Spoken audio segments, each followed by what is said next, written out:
Okay, so what we have here is Minecraft. Now, I'll be playing this with some Minecraft music in the background, as you can hear. Let's see, it's on YouTube, as you can see, the full, complete soundtrack. Apparently version 3. And it's from the YouTuber Sea of Pixels. Now, I'm going to continue with the reading of this. Minecraft The Voyage by Jason Fry. Now, meh. Stax should have known the visitor was trouble when he came to the wrong dock. Visitors who had business with Stax knew to land their boats at the end of the lawn, and the shallow cave Stax's father had carefully squared off for such arrivals. This let Stax see that visitors had arrived, but also showed off the estate at its best. Before conducting business, visitors would walk between the lines of bridges, past the fountain, and ascend the direct stairs. Everyone arriving in business knew that because, of course, they didn't come unannounced, they would go to the stonecutter mine office first and speak with someone there, and that person would hurry off to the estate to tell Stax of the new arrival. That was the way it had been done in his father's time. It had worked well then, and Stax had seen no reason for anything to change. This visitor came unannounced too, so it was that Stax was finishing breakfast in the house and explaining to Emerald that no, he couldn't have another cod when he spotted a boat made of dark wood approaching the south shore. "What's this now, kiddies?" he asked, mildly annoyed, and looked across the lawn to see another boat was arriving in the cove, where it belonged, but there was nothing there. "What's this?" Stax asked again, as the boat neared their little family dock, and the person inside it shipped their oars. He was definitely going to land. "What a bother," Stax said, checking to see if his robe was clean and deciding it was clean enough. What a bore. He was still muttering variations on this as he opened the south door. He got to inconvenience and imposition while pulling on his right shoe and started across the lawn. The sheep, not used to seeing him out at the hour, offered bleats and bays of curiosity, or at least as close as sheep get to being curious about things. The hill fell away to the water on the south and west side of the sheep pen, and on the west side Stax's father had built a trim little boathouse of birch, with a dock extending out into the water. It was Stax's favorite place on the estate, and on many mornings he and the cats liked to eat breakfast out on the deck, after which the cats and sometimes Stax would enjoy a brief snooze. Sandstone steps led down to the water from the south lawn, and as Stax strode down them, the visitor stepped out of his boat and turned to face him. He was slim and not much older than Stax, with bright blue eyes that were always in motion, jumping from Stax to the boathouse to the larger house on the top of the hill. Something else struck Stax as odd. The visitor was wearing a suit of mismatched armor, a gold chestplate above, golden leggings and leather boots, and his clothes were a riot of clashing colors, and looked like they didn't fit. Some of his garments were too small to the point of looking uncomfortably tight, while others were baggy and saggy. A diamond sword hung at his hip, but his belt was too big, and he kept hitching it up as he took in his surroundings. "Good morning," said Stax, remembering he should be polite before shooing the visit away. I'm afraid I must have forgotten our appointment, Mr. Oh, we didn't have an appointment, the man said with a smile that struck Stax as faintly mocking. Boring things, appointments. I go where I want, when I want, and now I am here. That sounded faintly rude, and Stax didn't like it. His father probably would have turned it into a joke, but then his father loved visitors and meeting new people. And at some point, while living alone, Stax had decided he wasn't fond of either. Or rather, he hadn't quite decided, but had started acting as if he had. Until they'd become one and the same thing. That can happen to people who spend too long with only themselves for company. And I'm afraid it had happened to Stax. So instead of making a joke or turning the conversation somewhere different, Stax stared at the new arrival and crossed his arms over his chest. And your business is? He asked. You might call me a collector, the man said, his eyes studying the house with intent blue gazes of experiences. I don't see how experiences can be collected. Now the man laughed, a braying guffaw that went on an uncomfortably long time. I'm sure you don't, Stax Stonecutter.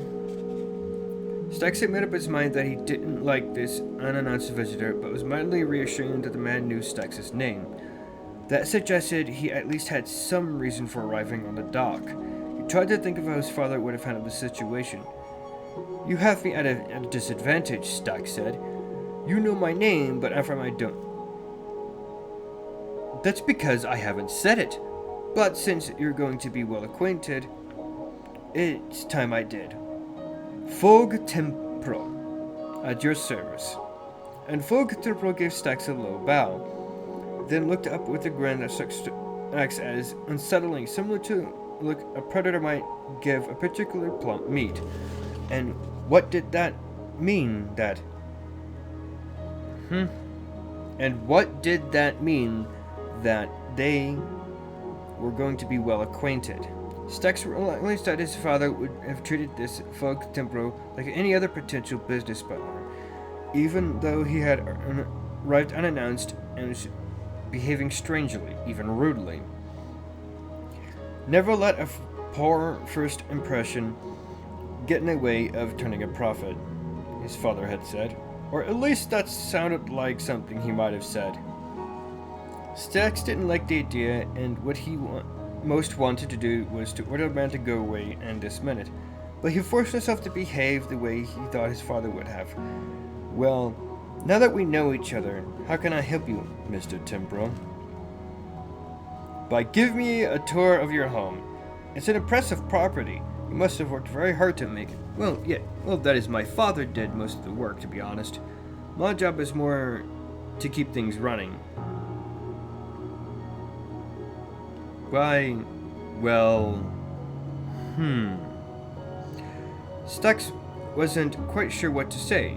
Cutting down against an oak tree and plucking tufts of tall grass from the lawn didn't seem like that kind of work that would impress a potential business partner. The house mostly runs itself, to be honest, as does the business. Really, Mr. Tempro, you should have stopped by our offices before your visit. There you could see samples of minerals we mined, as well as blocks we've shaped and polished. I assure you, our workers are the best in the business. Stonecutter by name, stonecutter by trade. That's what we say. This forced cheerfulness sounded ridiculous to him, but Fogg was brilliant. Offices? Bah, he said. Offices are where people go to die, once they've given up and attempted what the world thinks they should be. For a collector like me, the home is the key to understanding a person's soul. So, lead on, Mr. Stonecutter. And he gestured at the house as if their roles were reversed and Fogg was the one who lived there and Stax the visitor asking a favor. Stax was so flummoxed that before he quite knew what was happening, he was leading a Fogg around the grounds, showing him the alley of birches and pointing out that the fountain's central pillar is made of glowstone, which lit up the lawn at night. Now, if you're like me, you're probably thinking, no, Stacks, don't. Can't you see this is a horrible mistake?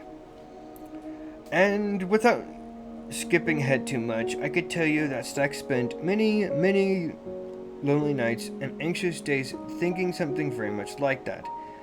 But Stacks had grown up happy and comfortable without ever having been touched by evil.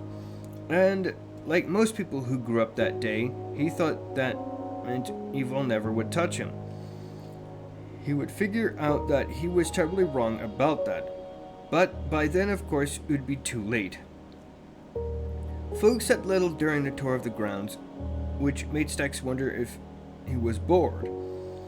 But being in his familiar surroundings, Stacks feel more at ease, and slightly less irritated at having his peace interrupted. And anyway, he was generally proud of the estate, from its energetically squawking chickens and a multi-hued sheep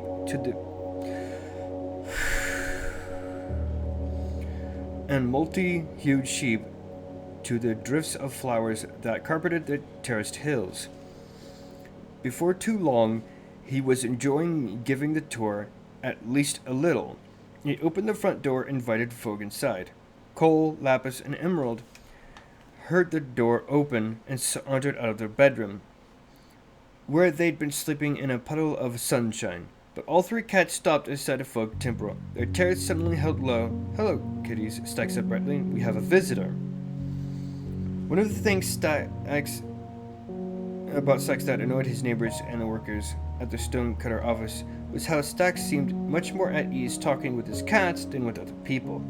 He was more cheerful with the cats, and somehow better at making conversation, even though, as far as his neighbors knew, the cats had never held up their end of the bargain. This time, however, the cat's opinions were clear. Cole hissed at Fogue, her black tail swollen in a bottle brush. "Now, Cole, mind your manners," Stacks began, but before he could finish, all three cats shot off in different directions, making themselves scarce. "Huh," Stacks said, scratching his head. "I don't know what got into them. Animals don't like me, and I don't much like them. Lead on, Mr. Stonecutter, lead on." Fogue had no more to say about the inside of the house than he'd had about the grounds. His eyes skirted over the paintings and the furniture, the flowers in their pots betraying no apparent interest until Stacks led him to the roof room. "This room is on the site where my grandmother spent her very first night here. This was just a hole hacked out of the hillside. Grandmother didn't even have a bed. She huddled inside all night, listening to the monsters howl on the other side of the dirt wall. And look at it now." Stacks looked proudly around the room at the polished diorite and granite walls, the gleaming suits of armor that had belonged to his grandmother and father, the framed blocks of precious metals that symbolized the stonecutter's good fortune, and the massive map that covered an entire wall. "You should have left the kidney hall as it was, as a reminder." "Oh, I don't need a reminder. That's what this room is all about." "It's certainly impressive," Fogue said, walking up to the map and craning his neck to see it better, his eyes tracing the blue squiggles of rivers through the green swaths of forest and jungle. "But what are all these flags I see on the map?" "Outposts of family business. Some are houses, none as impressive as this one, mind you. Others are little more than a hollowed-out space with a bed, a furnace, and a crafting table. My father created a network of them for his business dealings." "What a busy man your father was," Fogue said. "What happened to him then?" "He died a few years ago," Stacks said. "His boat was lost on a trip back from our southern operations just a month after grandmother's death. My mother passed away when I was a boy, so it's just me. Hard to be all alone in the world, with no one to watch out for you." "I miss them every day," Stacks said, "but I can take care of myself." "Can you then?" Fogue asked. But he wasn't even looking at Stacks. He was intently studying the map. He pointed to a green flag at its center. "We're here, are we not?" "That's right. The Stonecutter Peninsula home." And this would be the ice field I had navigated to reach you, Fogg said, tapping a section of the map just east of the peninsula. Hazardous seas, Mrs. Stonecutter. But of course you'd know that, seeing as how you live so close to the icebergs. Oh, I've never taken a boat out there. Too dangerous, too risky. But what would the purpose of a journey like that, Mr. Timbro? To see what's practically at your front door. Never mind. What about this flag here, up in this orange area of the north? There must be an interesting spot. Badlands, by the look of it. Never been there either. The folks in our office could tell you more about the outpost, if that's what you're interested in. It seems you've never been much of anywhere, Fogg said. And Stax opened his mouth to object, thinking that was the final straw, and this was his chance to order the disagreeable man to leave. But before Stax could get the words out, Fogg smiled broadly. But then, who can blame you for staying home when you live surrounded by such beauty? That was the first polite thing Fogg had said. Stax decided to look at the bright side. It was good that the man had finally remembered his manners. Stax nodded modestly. But Fogg had already turned to look into the back garden, his eyes moving from the pool to the hatch in the lawn. That hatch leads to the main stonecutter mine, Stax said, a bit reluctant but determined to do what was right for the business. Would you like to see it? Very much so. The backyard that opened the hatch. He climbed down a ladder and that ended at the top of a narrow stone staircase, then waited for Fogg to join him. It was cool below ground, with a faint ripple of breeze rising up the stairs.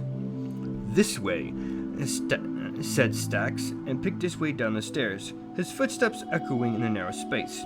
About 10 blocks down, there was a landing with a door and a narrow window, looking into a storeroom that contained mining tools and other supplies. From there, the staircase turned and ended deeper into the ground, but was no longer enclosed by a wall on the right. Watch your step. Some visitors get a little disoriented here, Stax warned as Fogg picked his way down behind him. Why would they? Oh, said Fogg as one hand reached reflexively for the wall.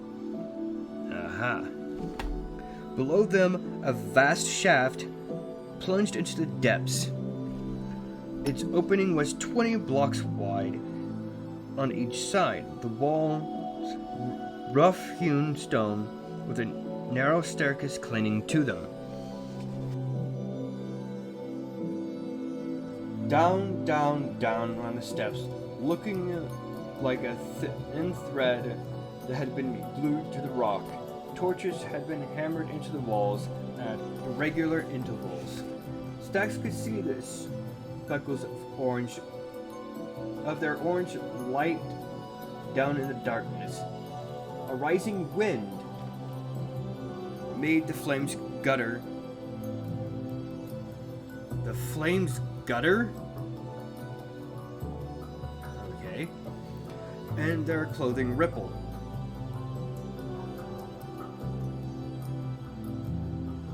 I have never heard of flames having gutter or clothing.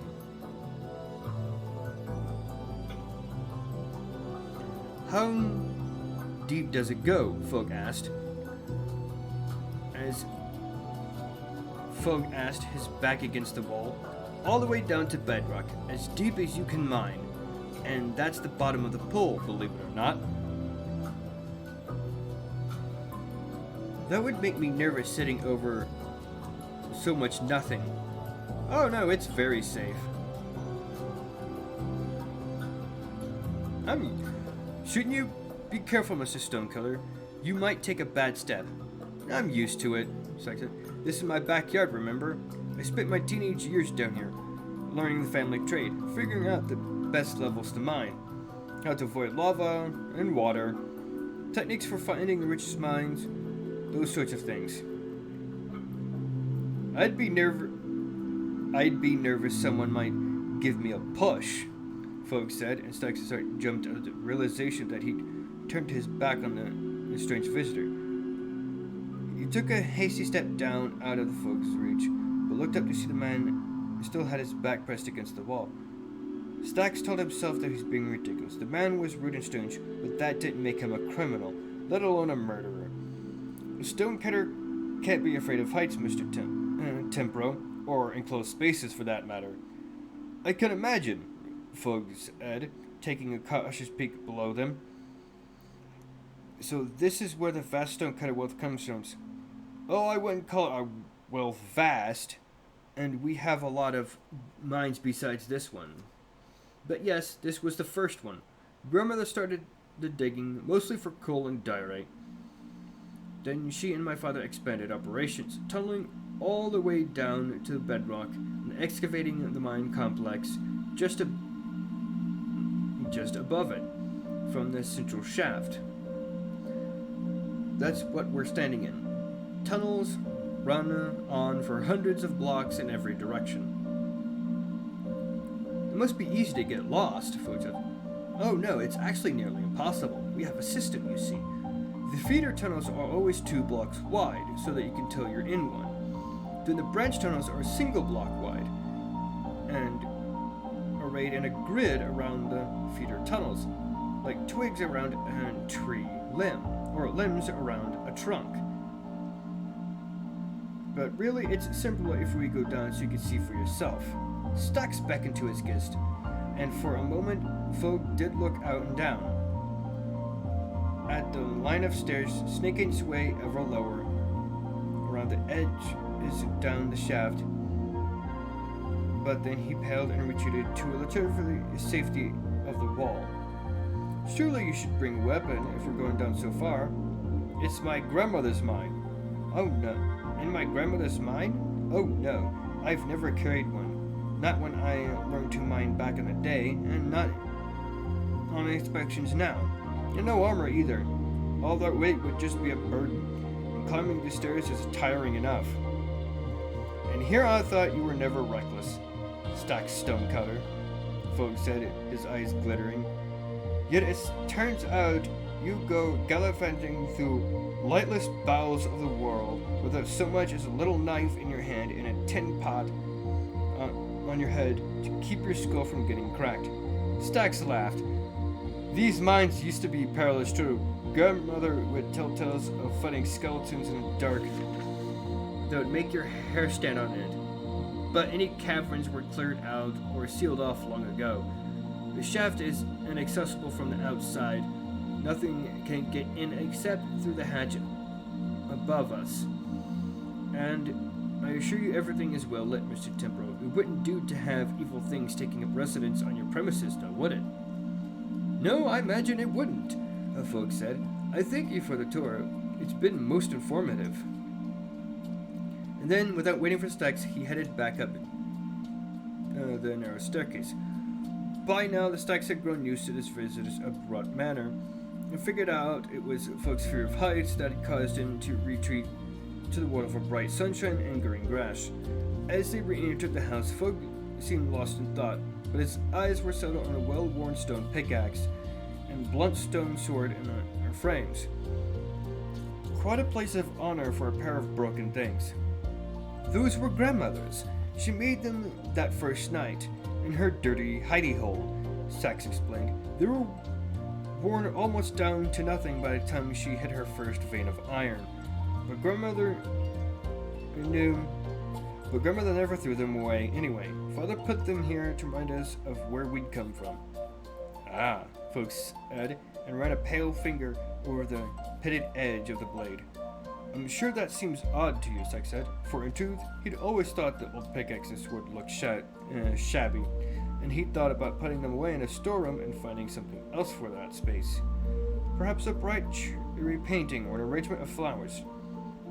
It doesn't seem odd to me at all, Fogg said. In fact, I'd call them the most valuable items in the house.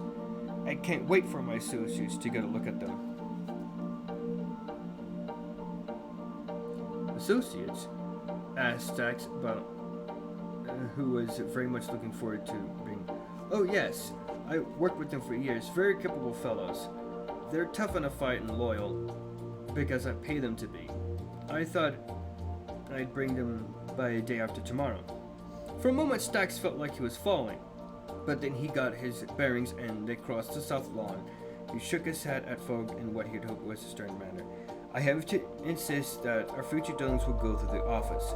They'll be much more efficient for both of us. But it won't be more efficient. It won't be at all. My business is here with you. Stax wondered what his father would say in this situation, and reluctantly decided he'd say Fogg was a difficult and demanding customer, but a customer nonetheless. But it was distasteful, to say the very least, to think of yet more strangers in his house. Another morning spoiled, particularly if Fogg's associates had the same deplorable lack of manners as their boss. What if they tracked in mud and stepped on the flowers? No, the day after tomorrow simply won't do. I'm probably busy, you see. There's much to do on this day, and I simply can't clear my schedule. It's quite impossible.